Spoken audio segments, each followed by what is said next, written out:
All right, so I'm Angela MacDonald. I just wanted to give a quick intro on myself.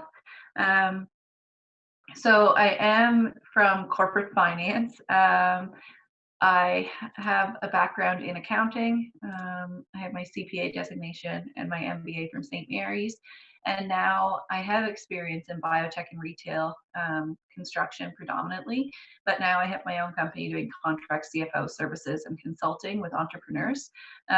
Predominantly, what that means is if you're a company who probably doesn't need a full-time accountant on staff, or just needs one for a certain period of time. Usually I sell that as a growth phase, but right now it seems to be crisis adaptation instead.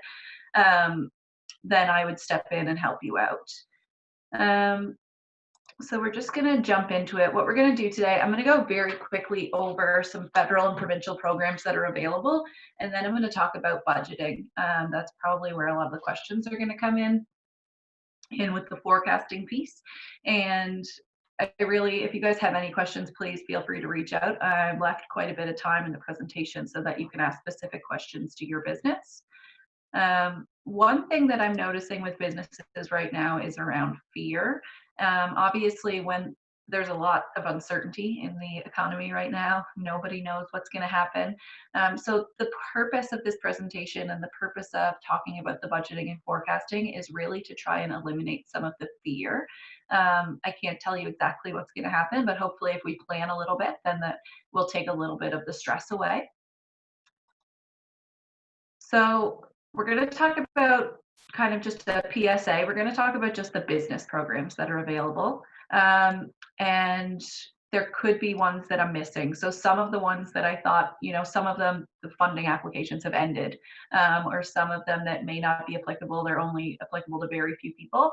I did leave those out. So I didn't have time to address all of the programs, which is good because that means there's something to help everyone. But if there's something, there may be something specific to you that I didn't mention. And I did include here the federal and provincial websites if you want to go look up anything. There's specific coronavirus or COVID-19 websites.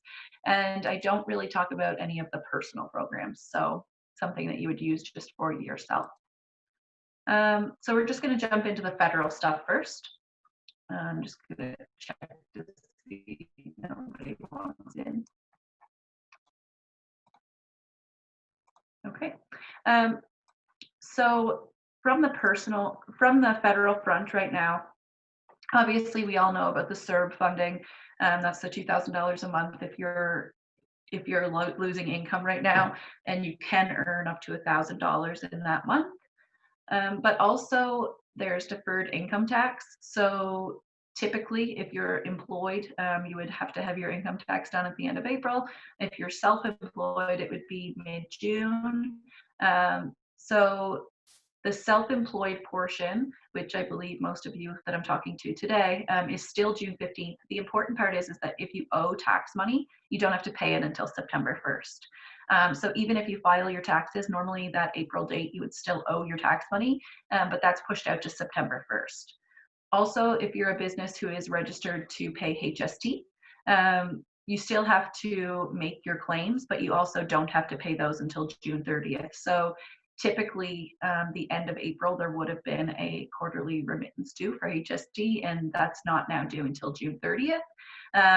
If you haven't done your April HST remittance, you don't need to panic because although they're saying they want your remittance still done, there's no penalties if you don't.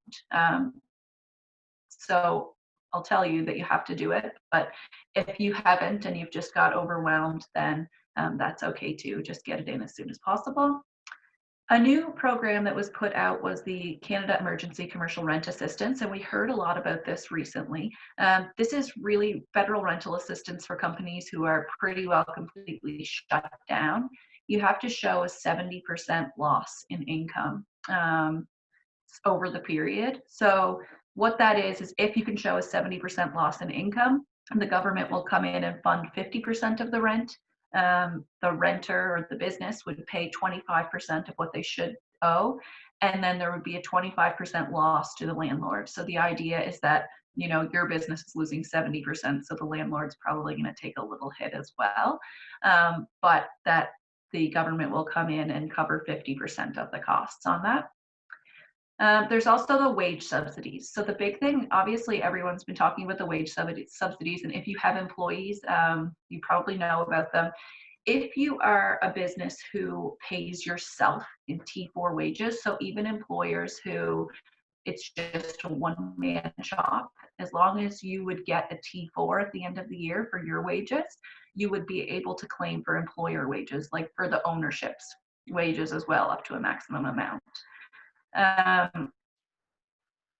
There's two, that when they first started talking about wage subsidies, they talked about the 10% wage subsidy. And then very quickly, the federal government realized that wasn't going to be enough. So they started talking about a 75% wage subsidy. To date, the two programs still exist. So a lot of people thought that one replaced the other, but they didn't. So right now you would get the 10% and then you would get 65 from the second program because it's a maximum of 75.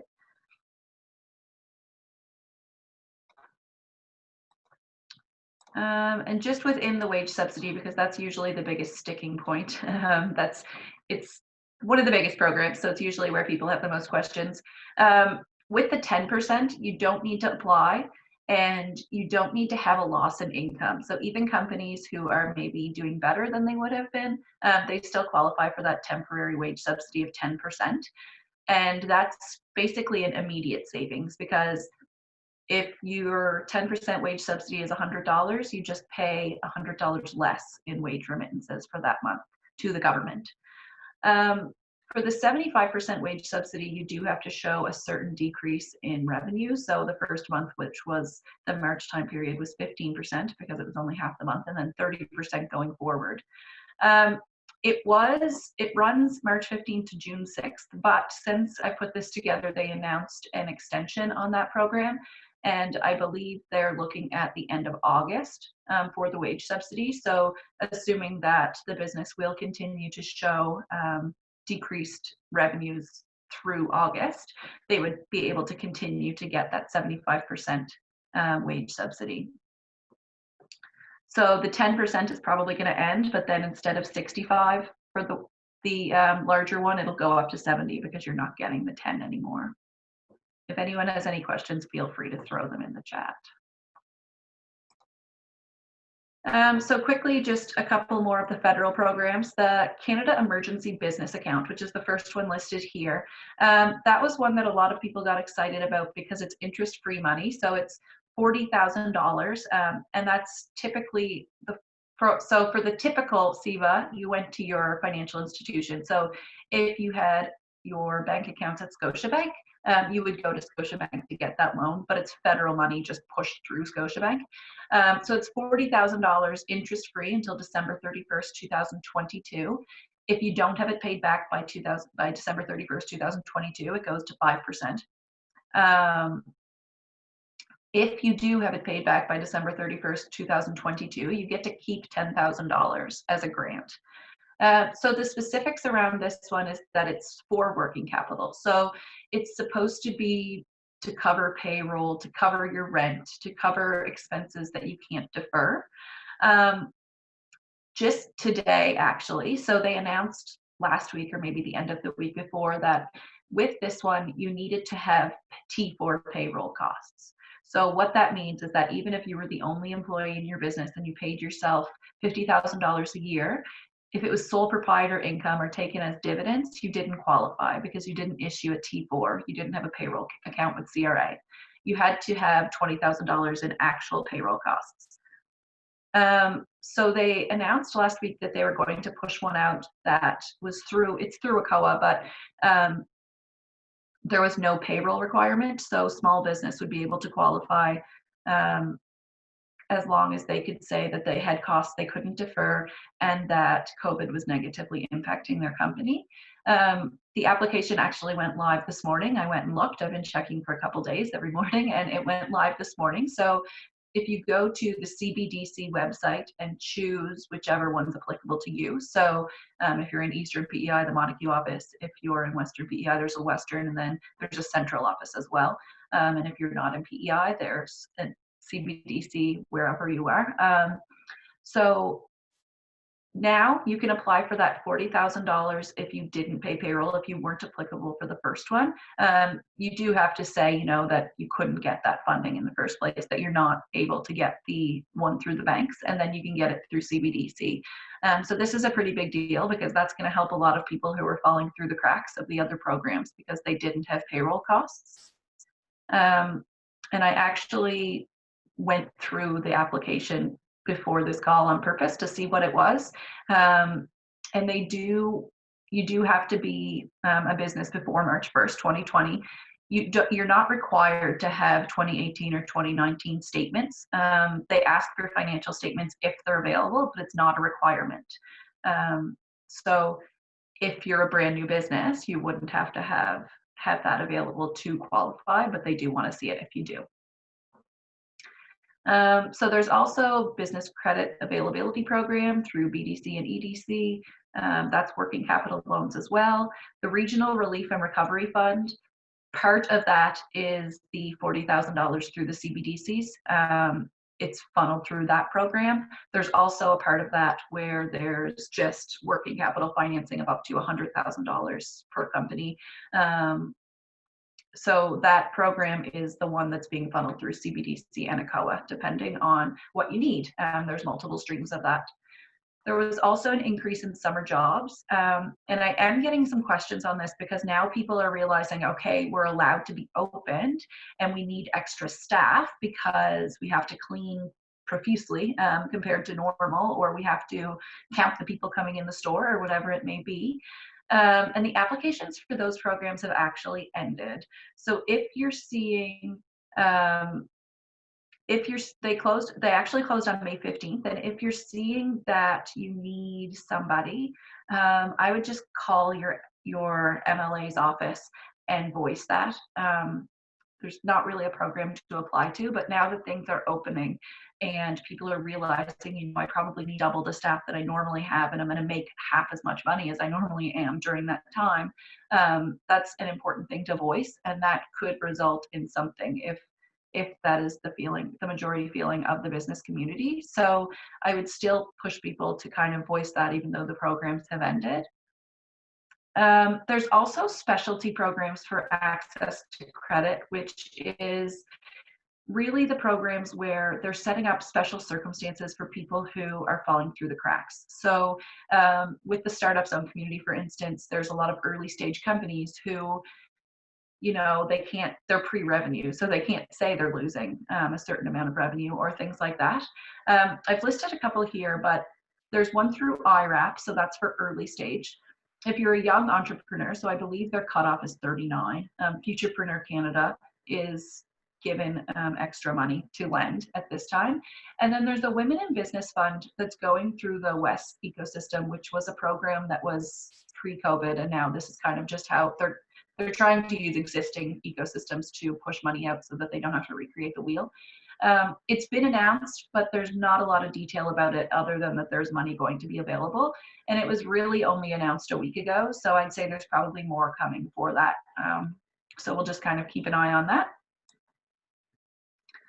I'm going to get into the provincial programs now. So if anybody has any questions about any of the federal programs, feel free to ask. And if not, I'll just go through the provincial programs quickly. If you're not in PEI, I apologize because that is what we're focusing on in this.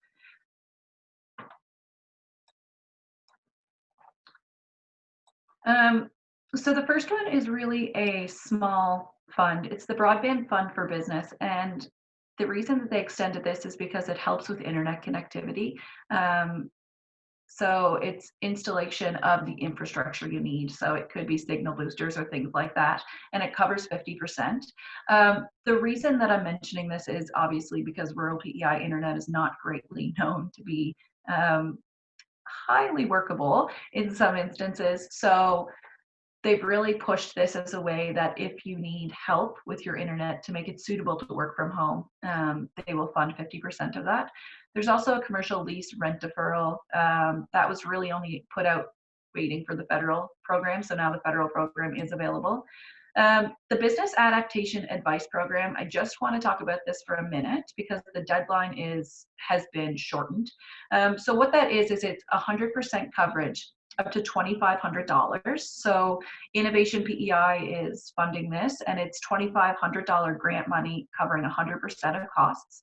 And it's really looking at making strategy for COVID-19. So you can use it for multiple things. You can use it for finance. You can use it for marketing. There's people using it for legal, for web design, online strategy. Really, you have to look at what has happened, how has COVID-19 impacted my business, and what do I need to do to move forward and be effective? And if you can say, this is what's happened and this is what I need to do to move forward, it's pretty well going to fall under that program, and they will cover those costs to hire somebody to help you do that. So that's a fantastic program that was not available before. And the applications were supposed to close July 1st, but because they got so many people applying, they shortened it. So the applications now close June 1st. So this is the last week to apply. If you haven't, you should. And the reason for that is because they actually had to up the budget just to make it to the end of this week. So if you were planning on applying, now is definitely the time. There's also a new program that is called the Workspace Adaptation Assistance Fund, and that's $2,000, and they cover 75% of your costs. So if you spent $1,000, they'll give you $750 back, and it goes backwards. So they just announced the program, but if you've already spent the money, you can still apply. It's not a typical Innovation PEI program, but given the circumstances, you're allowed to go backwards. And what that covers is the things you need to do to change what your storefront or your workplace looks like to be able to open or stay open or whatever. So it's things like, the plexiglass dividers, hand sanitizer. They're not covering cleaning per se, but hand sanitizer is okay. Things like that. There's also, the signage on the floor or the signage on the walls. If you need to get those the stickers printed and things like that, they'll cover those costs as well. So it's definitely worthwhile looking into, because everyone's going to need some sort of signage at least. There's also property tax relief provincially. So your property tax that you would have paid this year is not due until December 31st. Emergency income relief has ended. The worker assistance program is funding if you have to cut your staff, but a lot of people have chose not to cut their staff because of the 75% subsidy. There's also emergency working capital financing, and that's what I was talking about earlier with CBDC. So Finance PEI provincially pushed out a program to loan up to $100,000 at 4%, which is a typical Finance PEI loan rate. And that was put out in the very early days, that a lot of people just applied for it to be able to hold themselves over until some of the other programs came out. Finance PEI got such an overwhelming response to this program that now they're going to CBDCs to kind of help them. So if you go to CBDC about the working capital financing, it's not CBDC money, it's provincial government money, but it's just being pushed through CBDC as a lending agency. So there's kind of a lot of programs that are a little bit confusing in that they're somebody's program, but now they're being administered somewhere else. So it's just to make sure that you're getting the best program available to you, because typically, like, this program is special in that it's at 4%, whereas if you went to CBDC for one of their loans, it would be higher than 4%. So just to keep that in mind. There's then specialized funding again. So I'll talk about this just very briefly because I know it doesn't apply for everyone. There was an employee gift card. If you laid your employees off, they would get a Sobeys gift card. There's specific agriculture and aquaculture and fisheries loans. So if you're in those industries, you would go to your associations and they would push you in the right direction. A lot of them go through Finance PEI as well. There is tourism programs as well. So there's tourism specific loans, and there's tourism specific deferrals. So interest deferrals for your program if you have, loans within your tourism operation that you're paying interest on, or payments on things like a mortgage on a building. You can go through and get those deferred or interest relief, so where the province will actually pay your interest. Jobs for Youth actually end it as well. But again, speak to people in power if you think you need staff, because that's the only way we're going to get things extended. So that's the end of the talk about the programs. I'm going to start getting into now what I think you should do right away in order to ensure success over this period. And it's really on a forecasting focus. So obviously I'm biased, but budgeting and forecasting is where I put a lot of value in my work. So we're just going to talk a bit about that and why I think it's important and how you would even come close to doing it right now with so much uncertainty. And I just kind of want to first talk about the elephant in the room, in that I know a lot of you are small business owners, and I know small business does not typically work off of a budget. Some medium to large businesses, you'd be surprised how they don't have a budget. So 61% of small businesses in a study in 2018 said that they don't have a budget. So that's usually my first hurdle when I work with a new client, is that they're embarrassed that they don't have any of this structure in place. They're not alone. So if there's 3 people on this call, one of you have some sort of budget, the other 2 have absolutely nothing, and that's okay. Usually, you can get along okay, what's coming in, what's going out, and you feel confident with that. Right now, a lot of people's confidence has been shaken, and it's causing a lot of problems in that they don't have a budget for the next 2 years. So where they said, I could pay myself and I could keep going status quo and be okay, but now everything's changing, and I really am not confident that that's the case. So if you don't have a budget, now is probably the time to make one. And in saying that, I'm just going to kind of talk about a budget for a quick second. Have to close some of these chat screens and stuff. So what a budget does is it makes sure there's enough cash to continue. You plan for emergencies and you plan for growth. I would say those are probably the things that are most on business owners' minds right now is, do I have enough money? Am I going to be losing money now that I'm opening, or the economy's opening back a bit? And right now, with the uncertainty, cash is obviously more important than ever. 2 months ago, usually I would have been pushing people to plan for a budget to understand how their growth was affecting them. And now it's a completely different story. And I know I talk to a lot of people, and there's things being pushed on people right now that is unnecessary. I know a lot of people talk about, what's your burn rate? How much runway do you have? And they use all these words, and all it really means is, when are you going to run out of cash? If you are not operating and you have money in the bank and you're still paying your loan payments, you're still paying your rent, you still have electricity costs, when are you going to run out of money?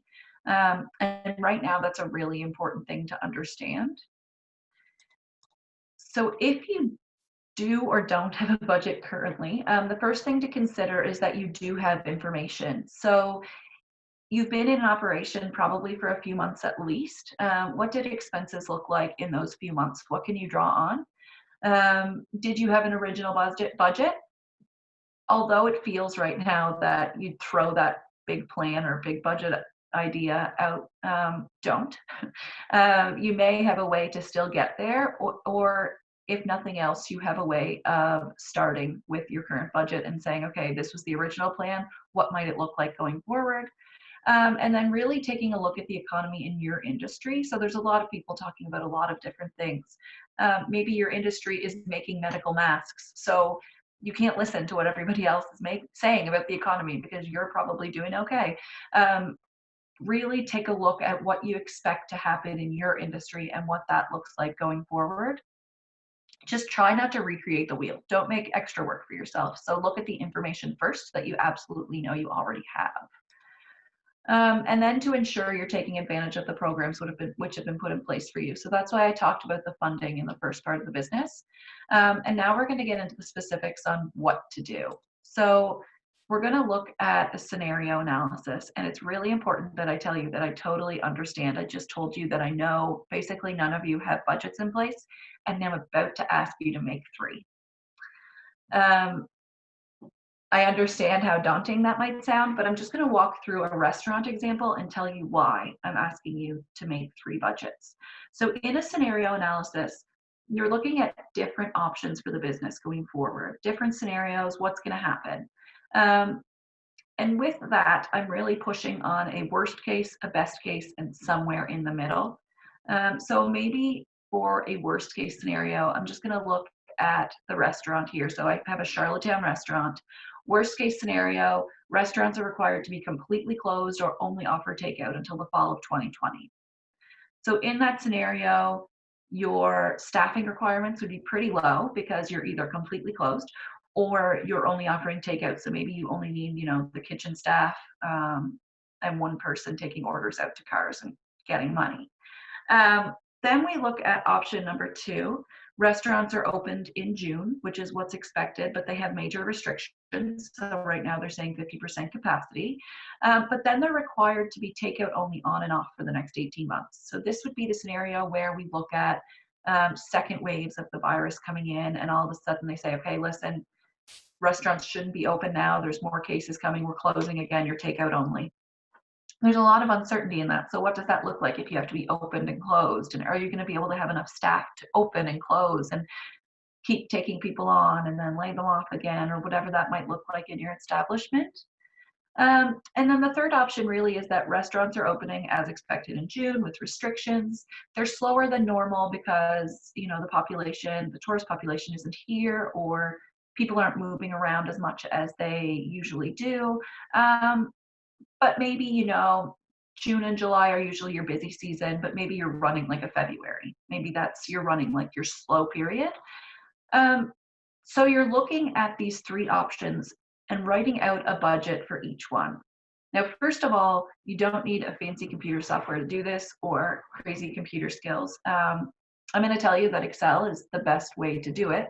If you're not familiar with using Excel, then that's fine. It's just going to be more work for you to add things up manually. And the analysis itself is not perfect. We're obviously in all 3 of these options just guessing. And nobody can come in here and tell you that they know what's going to happen. So the best option right now is to guess at different levels of certainty. So deep down, what is your worst case scenario for your business? What would be the best case, and the best case probably might even be a little lower than what the status quo was pre-COVID. And then middle ground, what that middle might look like. So to really plan those out and look at what your revenues are, what you need to pay yourself to do that, and what your costs are, whether they're your rent or your supply costs to even produce the food or whatever it is you're producing, and really plan that out in those instances to find out what your bottom line looks like, to see if it's even worth going through all the work in that instance. Maybe you do this and you find out, like, no, I shouldn't do takeout, because if I do takeout, I'm losing money. Or maybe you say, well, I'm only losing a little bit of money. I'm willing to do that to keep my brand in people's minds. So it's really personal decisions at that point, but you really need the knowledge behind the analysis to make those decisions. You don't want to do it and say, okay, I think I can break even with takeout. We're going to go ahead with it, and then find out down the road that you couldn't. And the reason I say this, what you're trying to do is you're trying to calculate the risk associated with each of these options and plan in accordance for it. So now that, say you have your 3 options, you're showing your revenue, you're showing all expenses, and the shortfall or the extra you have at the end of the day. What we're going to do is figure out what of those costs are fixed costs, and then really talk to your clients. So important in this is, if you're a restaurant and you have people that come into your business every day for coffee or every week for their meal out, talk to those people and really find out, what are your plans in the next few months? Will you continue to come in? I'm just trying to gauge interest in people. So talk what we call the low-hanging fruit, the people that are easy to access, that already are your customers, and see what their plans are. See if you can get a gauge on that. Use your grants that are helpful to get you through, and don't forget to budget for your deferred payments. So for instance, a lot of people are deferring loan payments right now. Those are eventually going to come due again. Some loan payments are coming due where they're extending your loan. So maybe you deferred it for 3 months and now you pay for an extra 3 months at the end, which is fine. Some people are actually, so if you were paying for 5 years, it's still over 5 years, but the difference is being added to the monthly payments. So your monthly payment's going to go up a bit. So plan for that. If you were a company who needed to take out a working capital line, if you took that $100,000 in the beginning, what does that payback look like? Maybe you were just breaking even and paying ownership throughout the last 2 years, and now all of a sudden you have a loan on the books. Can you break even with that loan, and what can you do to make that happen? And in the scenario analysis, when you look at the worst, best, and middle case scenarios for your business, the opportunity within doing that right now is that all of these programs for financing are available. And my key recommendation for all of this is to make sure you finance yourself for the worst case scenario. And the reason that I'm saying this is because a lot of these financing programs right now are much better than you would get in a typical economy. So the catch is that when they're giving out 0% loans, and you say, I don't need it right now, but maybe in 18 months you do. The economy doesn't go back to normal and you're having lower sales than you expected. And now you need to go get a $40,000 loan and you have to finance it at bank rates. So a lot of these programs, they put 250 million into this program or 5 million into this program. And once people access that money, it's gone. Or there's a deadline. You can apply until July and then it's not there anymore. And what happens in that case is that you say, no, I don't need it right now, so I'm not going to apply. I'm not going to take it out. And you've not planned for the worst case scenario because maybe you do need it. So then when the worst case scenario does happen, I don't want to be negative, but if that happens, then you're financing things at much higher interest rates and it's costing you way more money. A lot of these loans have no payments for 12 to 18 months. So in that case, you can finance it and say, I'm a little worried that, with how COVID's affecting me now, it's going to affect me in the same way for the next 2 years. I want to finance this, and then just don't touch the money. It's not going to cost you anything for 2 years, so just put it away. And then when you're in the clear and you feel like your business is back up and running, just give it all back if you don't need it anymore. And that's obviously the best case scenario, but at least you have the peace of mind to really make decisions knowing that you're funded should you need to be.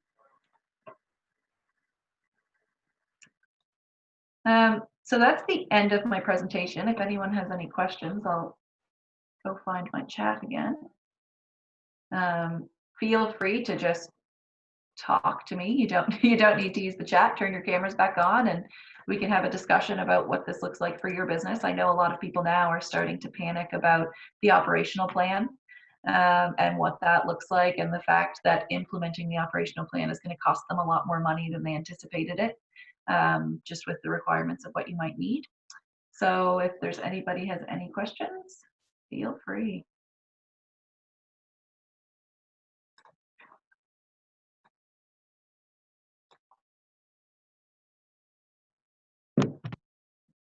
Angela? Yes. It's Jelaine from Fresh Start Fromage. Can you please explain the 10% versus the 75 or 65% again? I got the 75%. I don't really understand that. Yeah, sure. So you've applied to the 75%, you said? Yeah, I got a check 2 weeks ago. So I did my first section of it. So. Okay, so in the 75%, basically what the federal government did is they put out a 10% wage subsidy first to try to stimulate the economy to keep people in work. And then they realized, that people are hurting more than 10% of their wages. So they needed to put something else in place, because with the 10%, people were still laying off their employees and kind of shutting their doors and saying, we can't make this work. So they really pushed out the 75% wage subsidy about 2 weeks after that. A lot of people assumed that the 75% was just an increase of the 10, yeah. But what they actually did was the 10% wage subsidy, when they pushed it out, it didn't have any stipulations. So if you were a business that, it does have stipulations.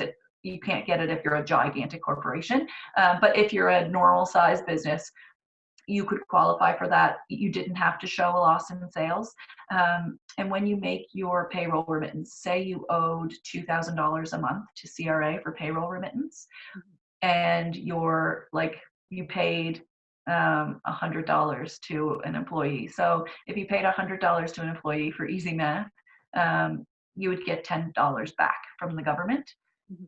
So you would take that $10 off what you owe them on your remittance. So the payroll 10% was remittance. really just applied to payroll remittance. It was, Yes. So like whenever it's instant money. So with the 75%, but with the larger one, there's obviously no way for them to give you that money right away, because you have to apply, and your payroll remittance isn't as high as 75% of your payroll costs. So they have to send you a check. But with the 10%, you take it off of your remittance for the month. So you had said that's kind of like 10% and 65% together. So Yes. do I do anything now about the 10% now that I've gotten the 75%, or? Well, they're gonna so what's gonna happen is they're gonna come back and audit it and say you were qualified to get the 10% and you didn't take it. So then they're gonna have to, I don't know what they'll do on their end.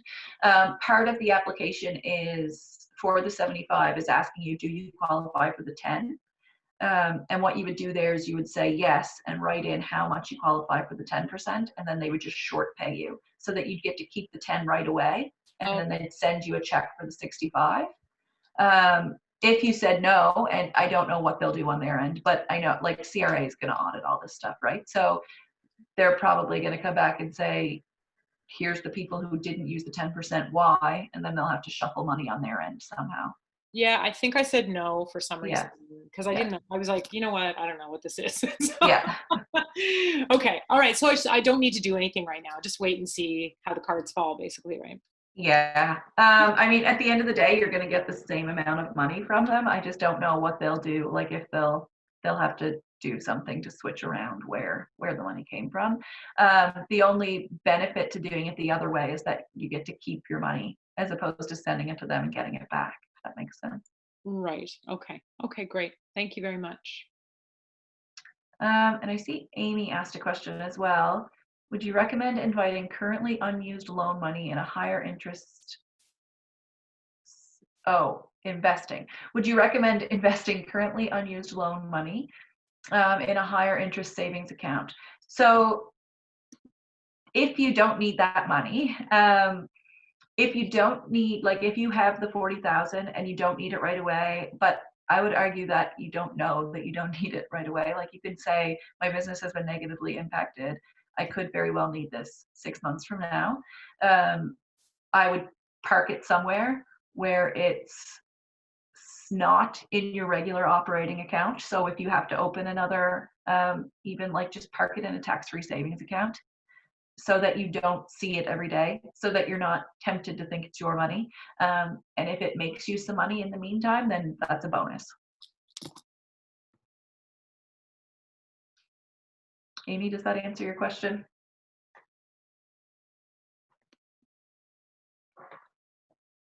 Does anybody else have any questions? I'm going to stop sharing my screen so we can see people.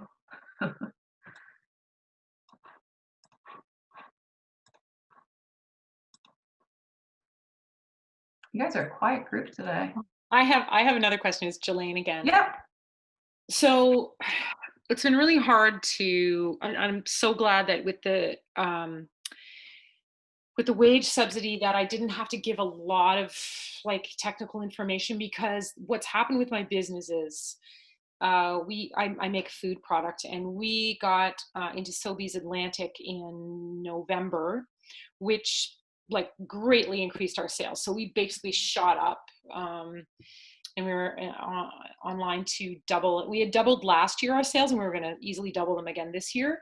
Yep. And so we had these big contracts, or these big purchase orders, but kind of up and down and up and down. And then January was decent, and then February was okay, and then March, like complete blowout. But then I had another PO coming for April, which shot it up again. But then May very little, and then so it's up and down within this 3-month period to apply. So I'm imagining I got the first one, but I think for the second month I won't be eligible. So if you're eligible for the first month, you're automatically eligible for the second month. Okay, so it doesn't matter that I got one big PO in that month and then will not get. No, Just apply. just because the way they did it, like if you're eligible for the first month, you are eligible for the second, but then you won't be eligible for the third unless you requalify. In saying that, so you have to be down compared to the average of January and February. So Yes. if you took January and February and averaged it, you'd have to be down. It would be 15% in the first month and 30% thereafter. If that PO is billed out of your system, just because that's the case doesn't mean you have to count it as revenue. You can spread it out over when you actually make the sale. Yeah. Okay. So if Sobeys orders a PO, but it doesn't all go out in the same month, then you can get a little bit creative with it. And I say creative in an honest way. So it really depends how those contracts are structured. You may be able to spread that out a little bit differently. Okay, but I am automatically eligible. Yes, for the next month. But you would have to become eligible for the third month, if that makes sense. Yeah, well, I think things are going to get worse, so I'm not too worried about that. So, okay, right on. Thank you very much. No problem. Hi, Angela. May I ask a question, please? Yes.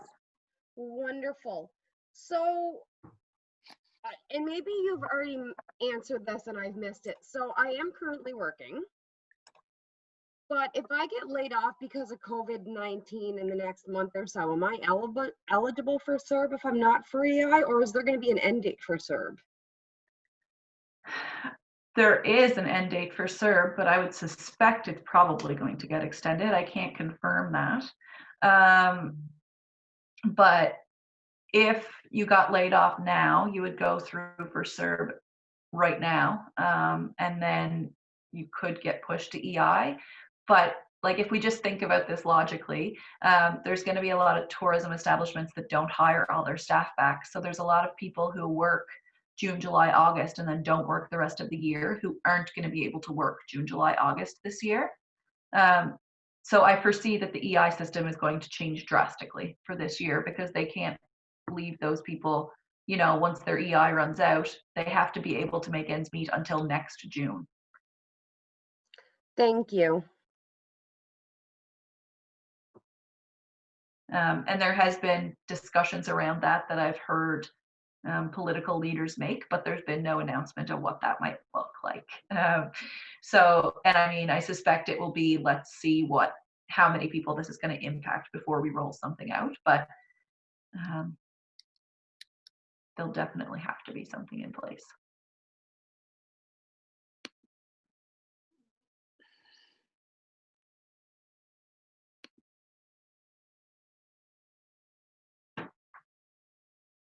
I have another question. Sure. Is there some kind of good website just for like budgets for dummies kind of thing that I can access? Okay, so I'm going to pull one up. So I don't know if when you started your business, if you went through the self-employed program, but the Skills PEI has kind of a business plan template and a finance template that they use when you apply to their program. And it's good. Just give me 1 second to get it for you, and I'll put the link in the chat. So what they do is, okay, I can't talk and look at the same time. Okay. So I'm just putting the link in. You have to scroll all the way to the very bottom of the page, and there's an Excel file called financial templates. And when you open it, what it is it shows as a cash flow statement. So there's really only 1 or 2 sheets that you put information in, and then it feeds it through for financial statements. So it's set up so that somebody who is not familiar with financial statements can put all their costs in a page, and it will put them where they need to go. And that will kind of push you through to a budget that you can work with. Right. depending on what that looks like. And I mean, it includes most things like that I would assume that you would need to spend money on in your business. So that's a good one. It's relatively straightforward, I would say, for folks who are not comfortable with something like that. So if you're comfortable with Excel, like it totals everything for you automatically. The things that you're not allowed to type in or you'll mess it up are all locked, so you can't do it. That's my kind of program. Yeah. This template that you just sent us, would that be good for youth as well who are learning to budget, or just for adults with their own businesses? It's set up as a business budget. For like, do you mean for personal budgets or for if they're doing something for work? Personal budgets. Okay. For a personal budget, I wouldn't use it because it talks about like how you make your products and everything. And it would be, if you don't know how to use Excel properly, it might be confusing. If you go into Excel though, there are budget templates. So let's see.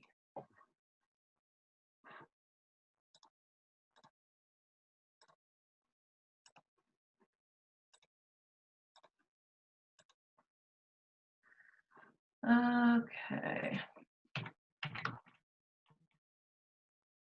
I've helped clients before because sometimes whenever I come in to a business and I'm working on business financials, what happens is that we're saying, okay, it leaks into the owner's personal finances because we're saying, how much do you need to get paid to make this business work? What is the bare minimum you can make to cover your costs so that we can work on the business? So oftentimes I'll have them do a personal budget as well so we can figure out what they really need to get from the business. And I've seen, like, if you go open Excel and just type templates,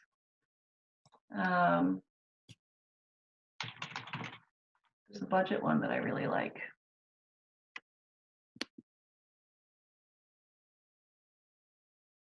There's a whole bunch of them here, but so this one's called personal budget. So if you go into Excel and click new, there's a bunch of templates in there. You can basically, like if you wanted to make an invoice or anything, you just type it in and it will give you templates to make everything.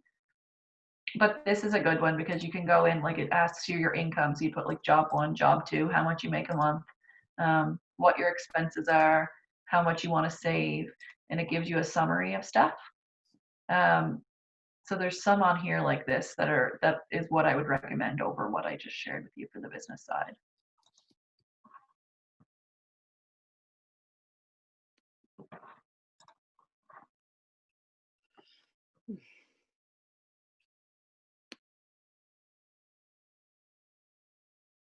All right, does anybody have any more questions? We have 9 more minutes if you do. I know it's a lot to process. If you think of something, you can feel free to email me, AngelaMacDonaldConsulting@gmail.com. Or my website is just AngelaMacDonaldConsulting.com. And you can contact me through there. If you think of something after the fact that you say, oh, I should have asked that, feel free to reach out. I don't mind at all.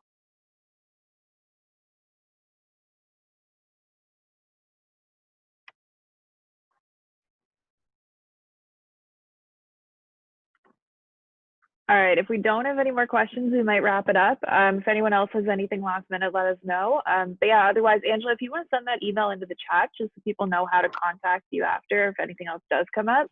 But yeah, I think this is really helpful, definitely to navigate all these different funding options that are available and what might be applicable to your business. So hopefully this helps people out.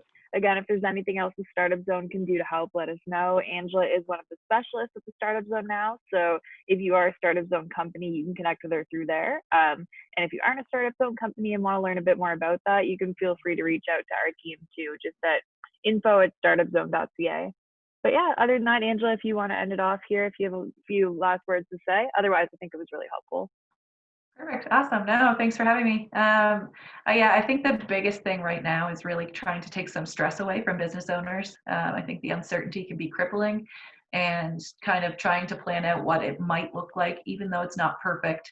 If you kind of look at 3 different avenues of what it might look like, the actual results will probably be somewhere in line with one of them. your plan is not going to be exact, but at least you've thought out all the processes and kind of planned that way. So that's what I've been recommending my clients, if you want to give it a try. Awesome. Thanks a lot, Angela. Thanks everyone for coming out. Yeah, have a great sunny day.